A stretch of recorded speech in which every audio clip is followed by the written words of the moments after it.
Hey darlings, I hope you're well. On my last video, I got a request by someone who wanted me to do a video on exams and mental health. I was really bad at exams and I don't know if that has any correlation, it probably doesn't. That got me into thinking how I used to have this success or failure mindset which kind of stumps growth and the ability to learn from your mistakes really. So I wanted to talk about BPD and quitting, and I will talk about exams, but I don't feel like I'm the most qualified because I would leave my studying and revision to literally the night before the exam. I'll talk about that, but first I want to talk about BPD and quitting. So a classic BPD trait is quitting just before you achieve something, or avoiding activities where you feel like you might fail, therefore be disappointed. And so people with BPD feel emotions loads more intensely than people without BPD, or emotional intensity disorder, whatever you want to call it. And therefore when we feel disappointed, it can be the most the worst feeling, like your life is crashing down and you're shit at everything, which is catastrophizing and generalizing, saying my life is so shit because you failed at one thing. We can also get very fixated on a certain activity or something we think we're gonna achieve, and then when we fail at it, we're like, I ain't gonna do that shit. So we all know patients with BPD often dramatically change their career goals. I think for most people it's jobs and our future, and a lot of us can withdraw socially and isolate entirely. I have a close friend who has BPD and he is the most social person ever, so this doesn't apply to everyone, but for me, I'm not the most social, and I think paranoia and just assuming no one likes me is a big part of that. We also have short attention spans, and I don't know why, but I feel like BPD and ADHD have so many similarities, the mood swings, the short attention span. Anyway, that's not today's video. So with the short attention spans, we also have black and white thinking. So we feel like we're either successful or a failure. So when we're not immediately successful at something, instead of working on it and trying to get better, because of this intense feeling of disappointment and self-hatred, we just quit because it's easiest and it doesn't hurt us as much as trying and failing. We rather just try and fail once and forget it because we feel that pain so intensely. So if I wasn't great at something, I would just give up and say I'm shit at academics. The only subject I would pass and be successful at was art. I wouldn't even try, I wouldn't even care, because I just thought, what's the point since I'm so shit? And I think some people are naturally better at academics than others, and some people are naturally more creative, and a lot of people with BPD are creative. But that would lead me to not even caring and literally studying so last minute, the day before my GCSEs. I did okay, I did fail too. Well, I definitely failed maths, and I had to take maths retake for the longest time, for literally years. And then I pulled the mentally ill card and they just let me not. So I still don't have a maths GCSE. But it's okay because my career is gonna be creative, so I don't really.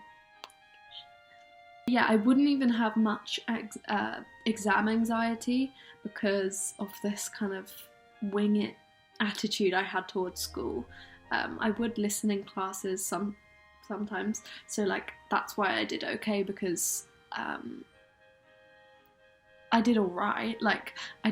I'm not an A-star student. I was mainly just getting C's, a few B's and D's. The only one A-star I got was in art, and I didn't get any other A's. So with exams and just feeling stressed about exams, I usually wouldn't talk about this because I'm not in school anymore, so what's the point? But I got a comment. So with exams, keep it in perspective. Exams can help you take the next step in your academic or professional career, but results aren't the only measure of success. Don't feel really depressed when you fail at something because of pressure from your school or your parents or pressure you put on yourself, because exams aren't the only measure of success in life, and there's so much more to life than grades. And I've always known this, so I think that's why I didn't care enough, which isn't good. Exam results don't define who you are, but at the same time Don't have the same wing it attitude I had. Remember your strengths, because some people are better at one thing and not as good as the other, if that makes sense. So you don't have to be good at everything. What I think could be helpful if you're having so much like anxiety about exams, like make a list of all the things you want to achieve that don't include exams. This will help you realize that exams are only a small part of the picture. Like, they are a really small part of the picture. School does not last forever, thank God, because school for me was when I was dealing with like a lot of my mental illness and I was just very depressed. And it's easy to look back on those depressing times with nostalgia for some reason. But back in the day, like, I was very depressed, and school's really hard, so just keep in mind it won't last forever and have fun with it. In the big picture, it really is a small part of life, and people say school is the best part of your life. I promise you that is not true. Like, for me it was like the worst time, and when I got out of school and college, I was just like, freedom. Remember that life outside of exams is important too.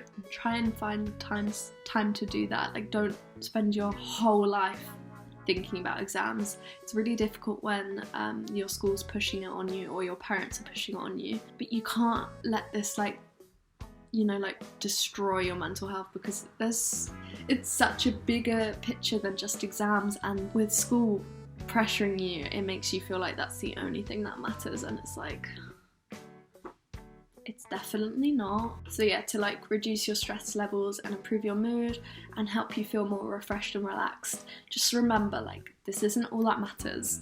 Make sure to do things that replenish you, like having a bath, watching your TV shows, reading books, journaling, painting, drawing. Like, instead of just like mindlessly scrolling, watch this movie that's been on your watch list for ages, or do something that doesn't have to be necessarily productive, but something that's still good for your mental health, like baking cookies, or for me it'd be like dyeing my hair, but I wasn't allowed to dye my hair in school. Although in GCSE time I did dye my hair blue. Like, blue did not suit me, I'll never go blue again. But my form teacher like hated that, like he would call me out on it. That's literally has nothing to do with what I'm talking about, sorry.